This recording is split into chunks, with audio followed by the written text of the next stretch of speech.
Go ahead and get started. So first I would like to introduce myself. My name is Agustin Plombardi. I'm originally from Argentina. I'm currently living in Amsterdam. And well, I started my whole journey in crypto back in 2018. I was pretty inspired by the whole concept of decentralization and also motivated by the possible profits that you can make. Well, since then I've experienced quite a bit. I've experienced making lots of profits, losing a lot of money, being heavily scammed, losing funds due to exchanges getting hacked. But even though that was a pretty much 3 to 4 year journey, I never lost my passion in the concept of decentralization and how this can really change people's lives and create a new type of society. So, well, today I'm not here to talk about myself. I'm here to talk about on-chain identity and the concept of decentralized data certification. So to begin with, I would like to go into what is on-chain identity. On-chain identity is basically the digital representation of the identity of a person or a private entity, but with a very special characteristic. All the data from this individual or entity is going to be stored in the blockchain. Why is this relevant? Because the blockchain and other type of decentralized storage systems, like for example IPFS, they store data in a decentralized manner. What does this mean? That all your information is not going to be kept only in one computer. It's going to be kept in a large network of individual computers, and every computer is going to store all the data, which makes it extremely safe because you are no longer relying on one point on one computer. In case that computer breaks for X, Y, Z reason, you can no longer access it. Now, a bomb can explode somewhere in the world, that computer breaks. Now we can still keep or reach that data through other computers that are connected there. So this has one factor, one advantage, which is the safety of your own data. And the second one is the fact that the only person that has access to this information is the person that actually uploaded it. So there is no third party engaged in this. Nobody can come in here and be like, well, I don't like what you posted. Now it's time for me to delete it for whatever reason. But well, now the question is, why is this better than what we currently have in Web 2? And it's much easier to explain it with a real example. Let's just call it, for example, Twitter. Twitter. And Twitter, let's just say I want to create an account. I can create my profile today. All I need is my date of birth, my phone number, and boom, I have an account.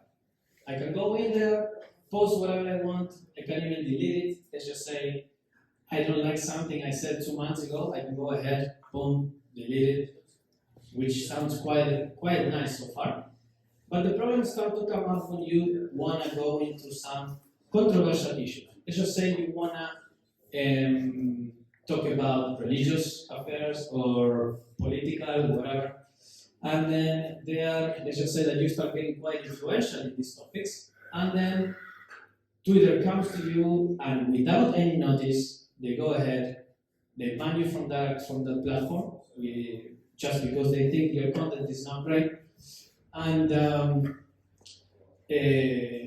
basically on top of that, they are constantly profiting from analytics that they are tracking you on. So at the end of the day, this doesn't really sound like I have full control over my own data, right?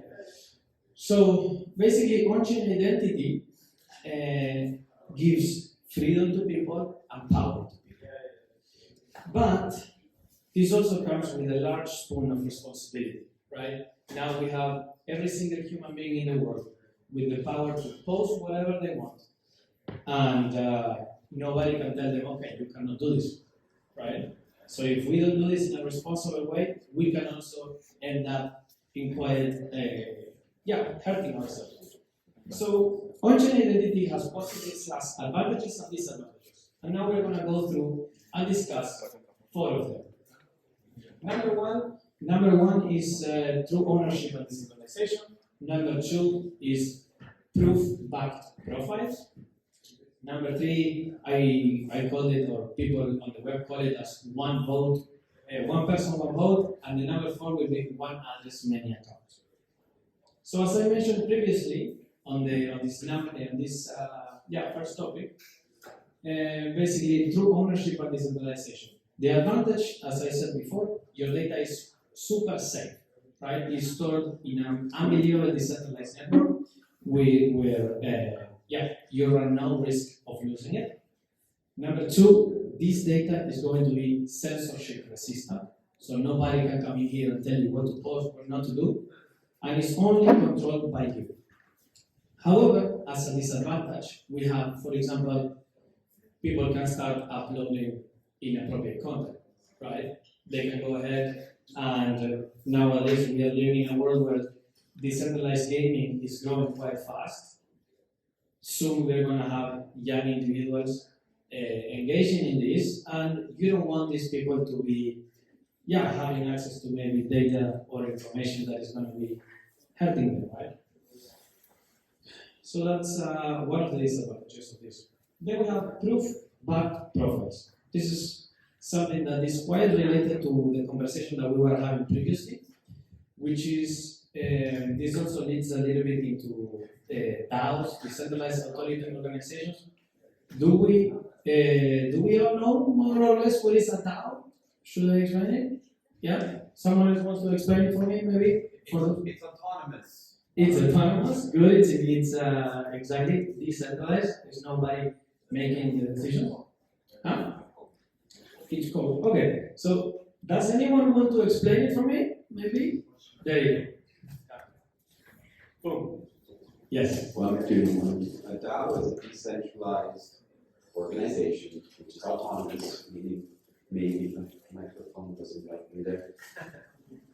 Meaning that instead of having a central point, central coordination, it's actually decentralized, maybe not in one location. Like this place is a centralized location. Akasha Hub is not a DAO, but it can be a DAO in a second sense. And most of this happens on chain, but it does not have to be on chain. All right. Anyone else? Hello. Did this one stop working? No. Yellow. All right. So the main thing about this, now we have decentralized organizations. To summarize it quite easily, it's just like a company, right? That is on chain, and the decisions made are actually done by all the stakeholders. All the people that own this token, they can participate a little bit in their decision making. So as these decentralized companies start to grow up, they obviously need people to work for them. And now it's when we start interacting in this decentralized world, you have wallets interacting with wallets, right? So there is nobody. Let's just say, for example, I am the owner of a DAO, and I cannot be the only owner, right? But let's just say I'm a member of a DAO, and I consider that we need a Solidity developer, for example, or a community manager that we were discussing before. Now, let's just say I go into my blog, my DAO blog, and I post that. With my wallet, we need a community manager. All the people that apply there, they are also going to be wallets, right? That are allowed to write.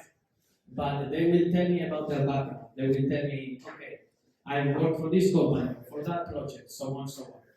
Now, me, if I only see a wallet and a text, how do I know about this person? How do I know if what he or she is telling me is true? How do I know that she has the knowledge of the skill base?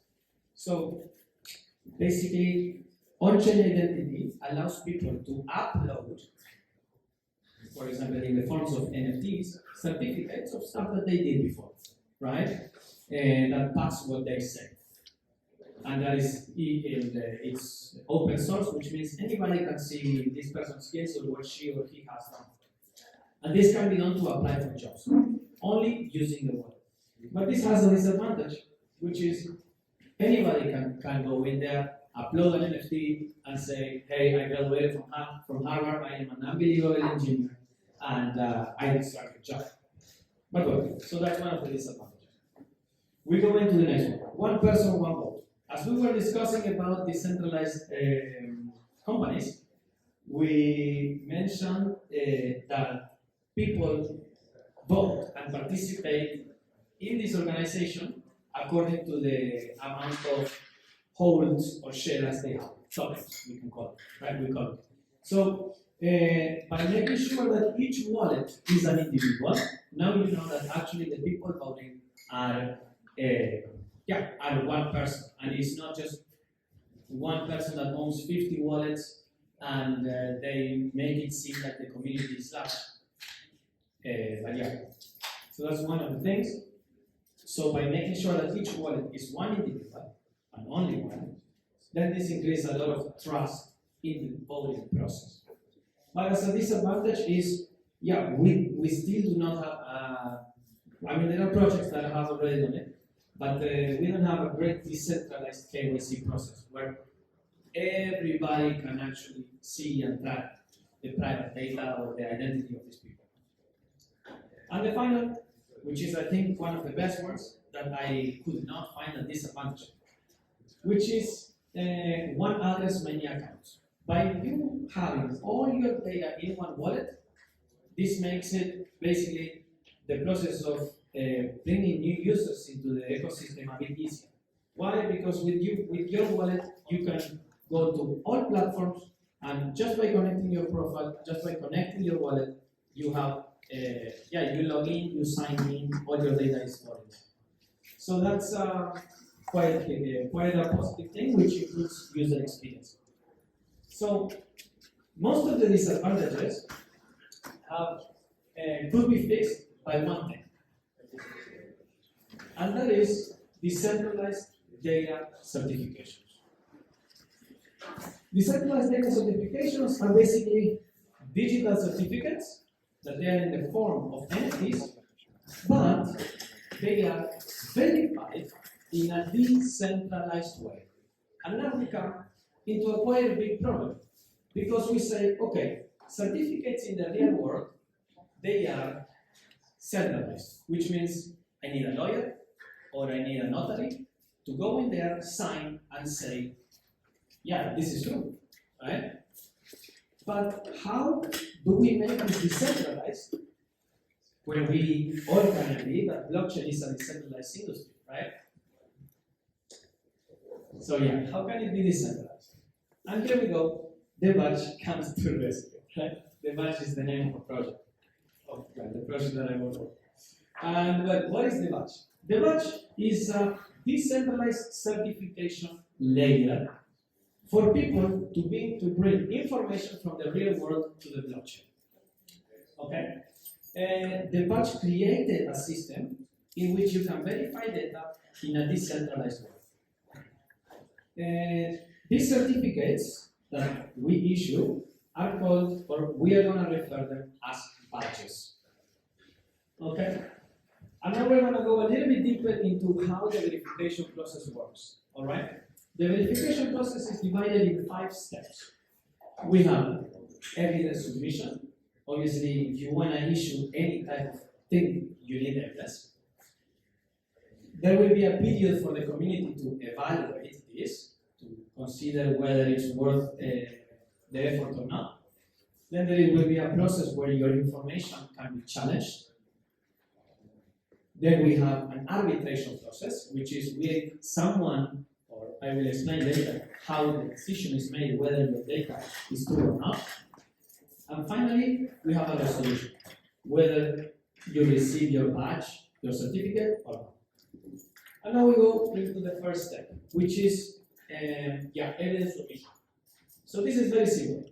Let's just say I want to go there and I want to say that I graduated from Barcelona University, right? Then I go in there, I need to upload some proof about this, your diploma, whatever you want, and you also need to make a small deposit. We're just going to call it now $10. And that deposit is simply to incentivize people to go and look at your data, right? Once this is done, then the community will be notified and they will go ahead and they will check your data. Once your data, once they check your data, maybe they say, look, this data doesn't look right. I don't think that what you are saying is true. I don't think that your diploma is an original diploma. All right, then that means that this person that wants to challenge your information needs to also make a small deposit. For example, $10. Now we have a challenge. It's about time to make a decision whether which person is right. Right? How is this decision made? You will have a pool of an odd number of people, right? Which we are going to call them decentralized lawyers, in a way. Which is a quick description of who or who they are. They are those people that uploaded information that they are qualified to make a decision. They are either experts or somewhat in the topic that we are trying to find out. So someone is to, these people analyze the data, they say yes, no, yes, no, yes, no. If the majority says yes, then you have a resolution.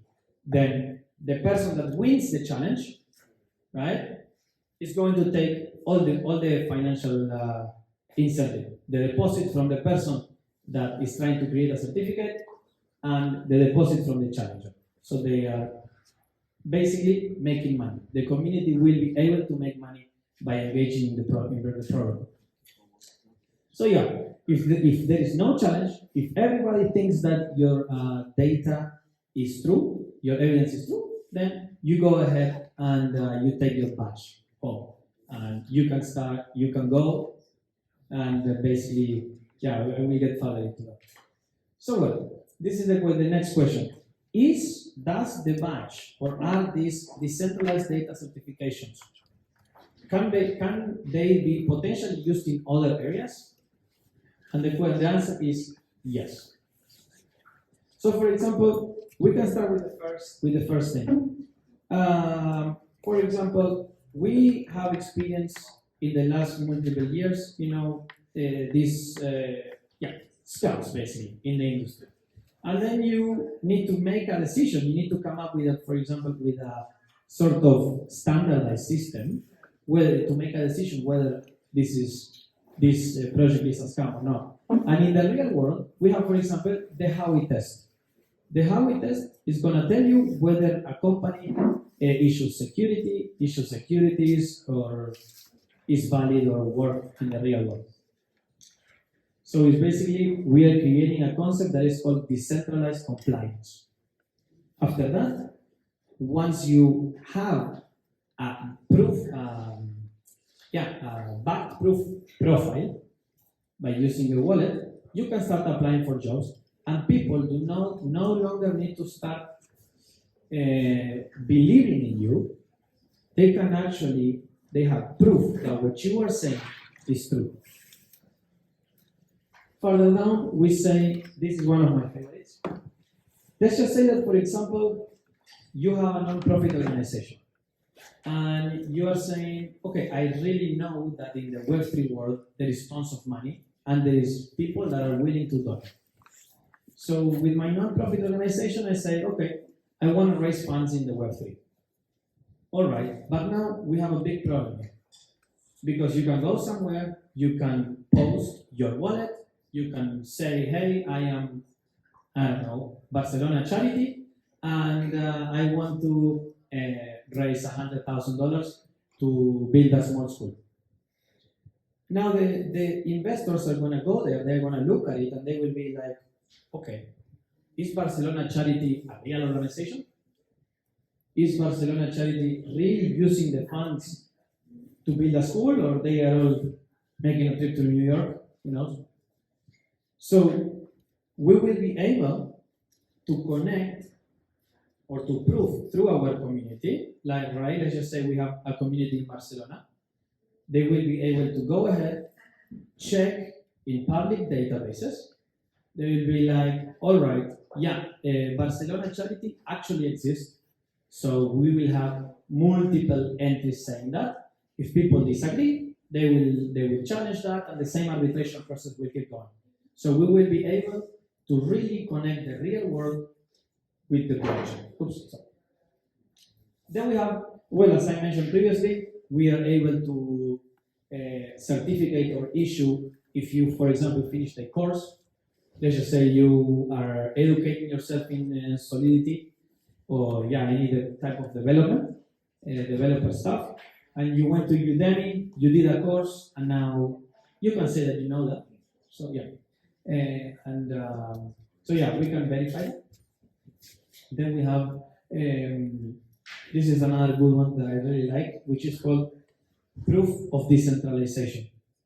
Nowadays, we have multiple networks that are just coming up, and they are saying, all right, yeah, we are a decentralized network or decentralized blockchain. Okay, great. Then you go, you look at their nodes, you look at their validators, and what happens? They are all held in the same address or in the same country, which that doesn't really tell. For example, this is a clear example is BSC, Binance Chain, extremely centralized, but they are great, But it's important to know in what we are investing. Therefore, having a proof of decentralization, it's a good thing. And finally, we are trying to find a way at the moment to create a decentralized proof of reserves, right? We have just seen one of the biggest crashes in the entire market, which probably affected most of us. And that is due to exchanges really not making the right decision and taking care of the users. So we believe that it is of most importance to further explore how to do this and make sure that we have a trustworthy ecosystem. So to wrap it up, just the main points. On-chain identity is a great concept. However, it requires tons. It must be done in a responsible way, otherwise it can end up backlashing on us. Then, decentralized data certification are a great solution for this problem. And finally, thebadge has a great system to decentrally certify information and eventually have a much more trustworthy ecosystem. So, well, thank you very much. That was it.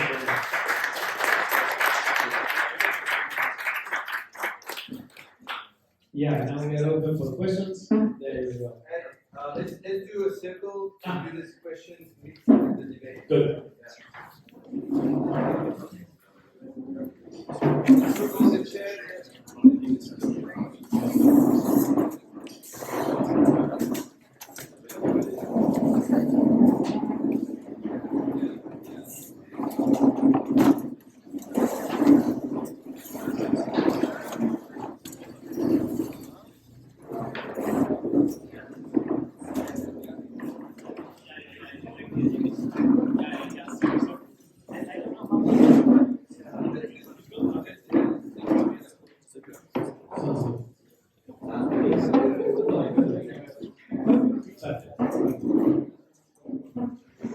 Yes.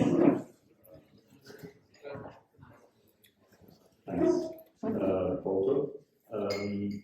I'd like to ask who is the target of this certification? Because, for example, for developers who know that their GitHub is largely enough to. Yeah.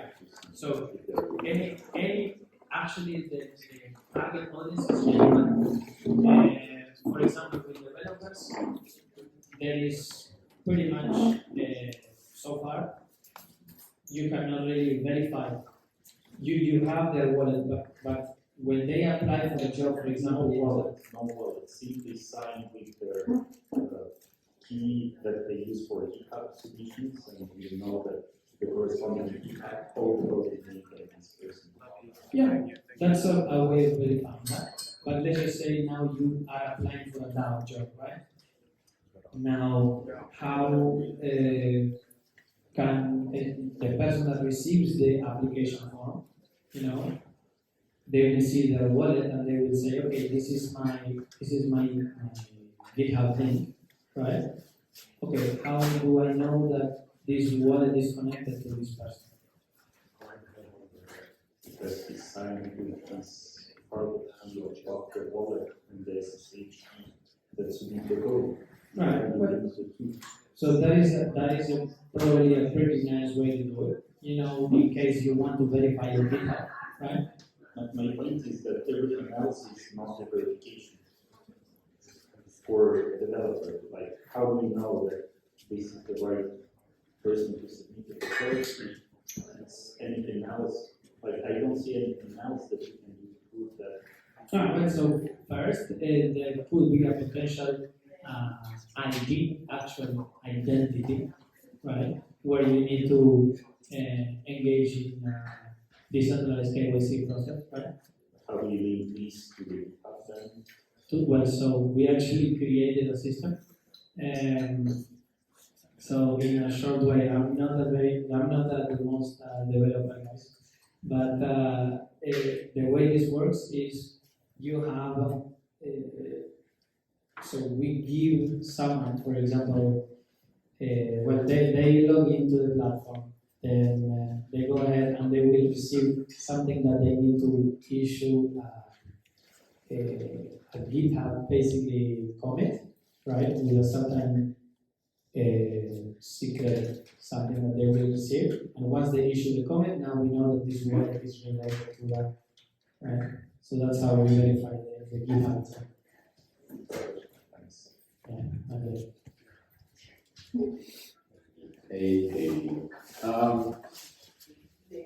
So I've been looking into DIDs for a long time, these centralized identities. So I've got a two-part question.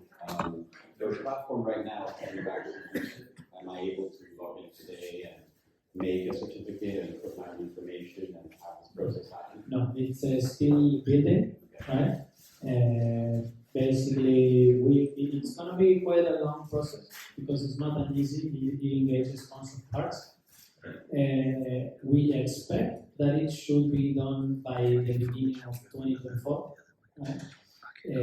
But yeah, the whole goal is to spread the concept of what we're building, basically decentralized certification, which is not something that currently exists. Yeah, that's basically it. Okay, another question is, do you follow the W3 org guidelines for DID? You know there is a schema out there that's been produced to make all DID platforms speak the same language. Interesting. No, I wasn't. Probably the developers know how. I hope so. Tell them to get onto that. Okay. Everyone else is a working group that does internet standards, and they have been working on a DID protocol for a better part of a couple of years. No. They are still in developing? Or? No, it's out there. It's just a schema for how developers should use DID protocols so that they can talk to each other. So you can have potentially a multi-chain DID. And so, yeah. As long as the other protocols are looking to the standard. So it's about putting a standard in place for us to create a centralized identity. It's a framework, w3.org DID, you can search that now. Okay. So follow to this is, are you aware of the SISMO, SISMO on Ethereum? Okay. Are you aware of that? I don't know. Okay, I don't want to show things because I'm not part of that team, but they have created a zero knowledge badge, which allows you to make an action on one wallet and then mint a badge to zero knowledge proof that proves you donated or did an action or voted it down, but doesn't actually show your wallet address. It receives it to a secondary, tertiary wallet. This is in beta, so if you donate to Bitcoin, you could get a badge. So if you're a Bitcoiner, have a look at the system. Yeah. And okay. Oh, yeah, so.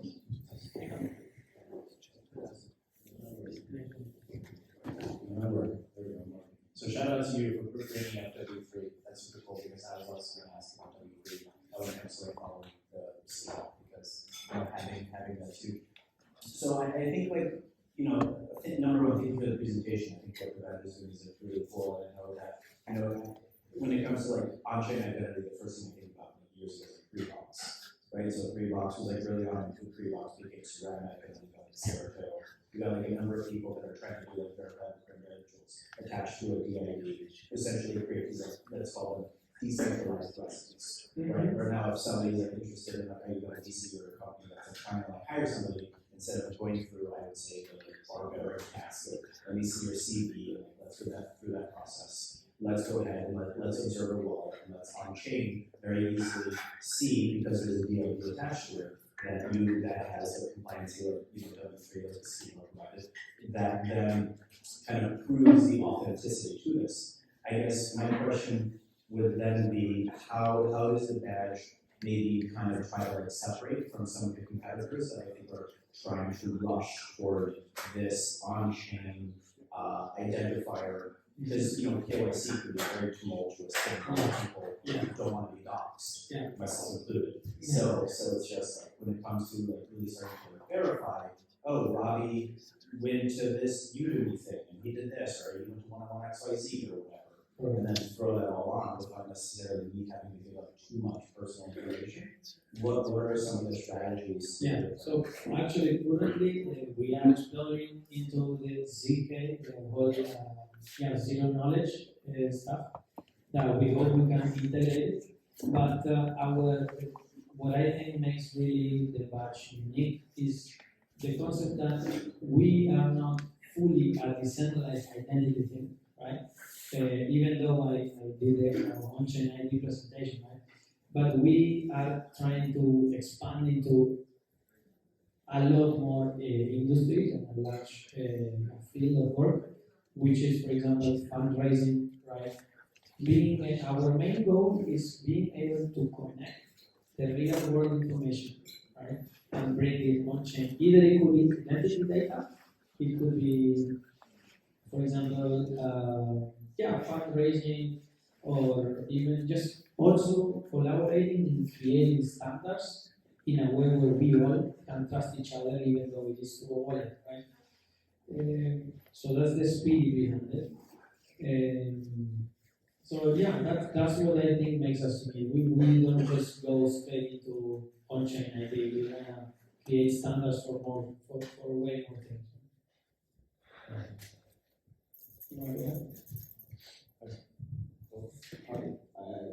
You said is the community that verified certification, and I was asking, do they have to be an expert in verifying or something, or it just has to be like, if I'm part of the community, then I have to be able to be part of certify. Because if that is it, if I'm verifying a certificate, I have to pledge some money, right? But a person verifying doesn't have to do anything. It is. Okay. So in the arbitration process, there are two parts. One part is the person that wants to issue the certificate, they need to make a deposit. And then the person that challenges, let's just say the community, prior to challenging, how to be part of the community, how to, exactly, yeah. So you because if I verify, I don't have to verify. If the decision I made, verify that is the right information, even if it's not right, I don't get the process, I understand it. So the process is quite complex. We can discuss about it on how the arbitration system works. So basically, the community person first needs to prove that they are experts in that field, either because they worked in that field or because they graduated or whatever. So we can verify all sorts of data. One is this person needs to be qualified to make a decision. Then the second thing, how are these people incentivized? They get incentivized in two ways. One is through tokens, right, the protocol itself.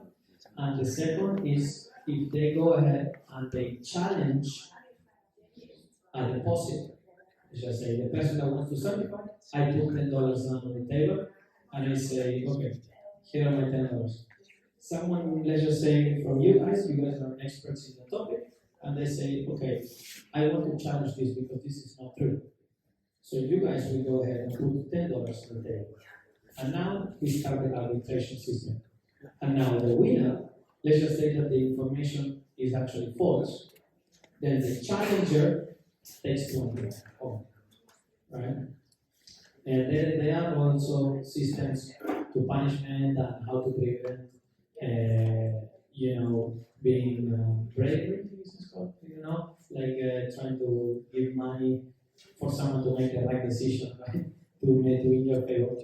But yeah, it's a quite large experiment. It's well explained. If you guys wanna, join the Twitter or so on, and there we have a couple Medium posts where we go really deep into how it works. So yeah.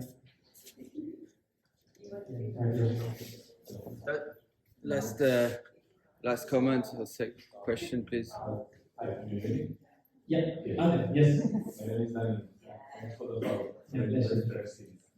Just wanted to confirm the way the certification works, in the sense that, so you make a claim saying, I'm Akasha this title, and the certification is based on the fact that if nobody challenges my claim, it becomes true. Correct. And also if someone challenges it, then Can be true. exactly. But if nobody challenges, that doesn't prove that Yeah. it's true, so it can fail. Basically, as soon as you apply to be certified, all the community will be notified, and they will go look at your data. Yeah, but I mean, it can happen, it rarely happens, but it can happen that nobody challenges my data and it's not that. So, right data or. I see, it's not true. Well, so I'm pretty sure, right? The system is not yet in place. It's all based on thought, but I believe people are going to be incentivized enough to make sure that they check the data, right? It will not just be 10 people, 20 people in the community, right? So that's one thing. The other thing is your certification can be re-challenged anytime, right? It's not that once you have the certificate, then that's it. Let's just say, farther down the line, someone or the standards change, and someone says, okay, this guy is not following the right thing, so they can challenge it again. So, there are multiple ways in which people will look at your data. I just wanted to point the fact that you can certificate things that are not. That they are not true? I disagree in a way. Yeah. It is possible in a hypothetical case where people are really don't look at your data, right? But then, for example, there are multiple rounds. For example, let's just say in the first round of arbitrators, let's just call that there will be only 11 people looking at your data, right? So you only need 6 to pass around. But you're still thinking, okay, I think this is still not true. So then you go ahead and you initiate a second round of arbitration. Now, instead of having 11, you will have 23 people. So then and then it keeps multiplying till 7 times. So I know that this system works quite well because it's also used on another protocol like Proof of Humanity. Correct. And I know the peers. But I just wanted to point the fact that if nobody challenges the claim, the claim becomes certificate. But usually, if you get certified, is to prove to someone, right? Like you want to prove me that you're, SQL certified. But if I go and see that only you have proof that, maybe I won't believe you, right? If more people have validated your claim, then I will be more willing to trust that this is true. And then you could incentivize those other people with more money to maybe vote on your claim. I don't think that's. I'll try to close the conversation. Actually, so that's not a Web3 problem. This was a Web2 problem that can be endorsed by anybody on the platform. Doesn't need to actually be an expert about things. So I think there's a lot of common sense that comes through these real. Anyway, let's close, take a break, a 15-minute mingle. If you have more questions, you can ask directly to Agustin. So we stay here for a few more hours. And then we have a talk on the DAOs. I think that's what we have next. Yay! Tayo from Maker in 15 minutes. So enjoy the food and the drinks and get working. Great. Thank you very much, everybody. Thank you for your attention. Thank you.